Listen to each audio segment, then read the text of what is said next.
Let's take a look at some polynomial division.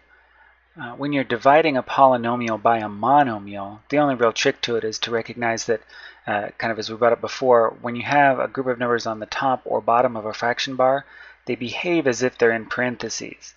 So don't be fooled into thinking that you can just cancel one of these numbers with the denominator and away you go. This entire function up on top, or this entire expression up on top, is divided by the monomial on the bottom. So we just need to make sure that we divide each of the terms by that monomial. In fact, you could rewrite this as 8x squared over 2 minus 4x over 2 plus 16 over 2 if you wanted to help keep things straight. Then we just need to cancel the things that match top and bottom for each of the individual terms. So 8 cancels with 2 and leaves us a 4. 4 cancels with 2 and leaves us a 2. And 16 cancels with 2 and leaves us an 8. So the simplified version of this is 4x squared minus 2x plus 8. For the second one, for example B, we have 3x squared plus 6x minus 1. And we're going to just remember to cancel this with each of the different terms. So we end up canceling one of the powers of x with x here. So that leaves us with just 3x for our first term. We cancel x with x for the second term, so that leaves us with positive 6.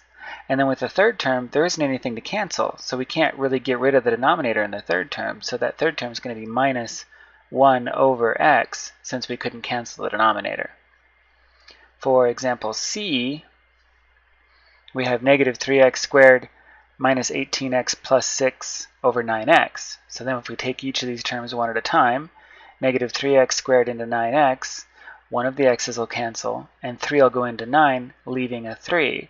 So our first term will be negative 1x over 3.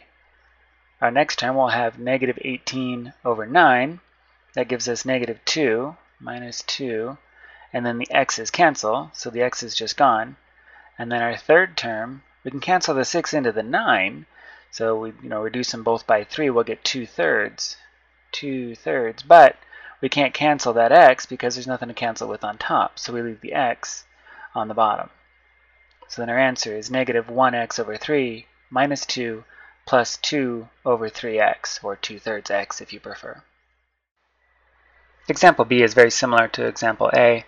There's just 4 terms across the top instead of just 3.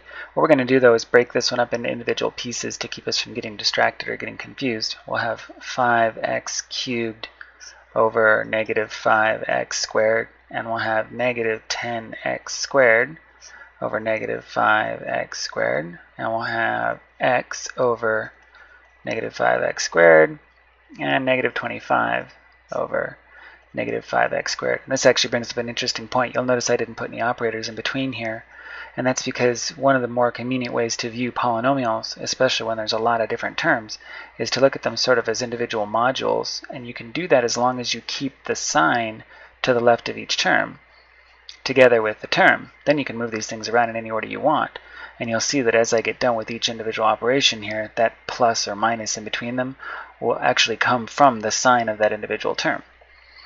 So starting with the first one, we have 5 over negative 5. That gives us negative 1. And we have x to the third over x squared. That gives us x to the first.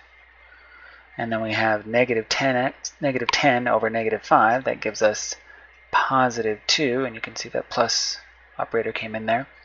And x squared over x squared just goes away. And then we have x over negative 5x squared. Well, our x will cancel with this x, leaving x to the first, and leaving a 1 on top. And this one is negative, so we'll have a negative 1 over 5x. And then our last term, our negative 25, cancels with our negative 5, leaving a positive 5. But then on the bottom, we have a whole x squared, so we had negative or positive 5 over x squared. And that's it.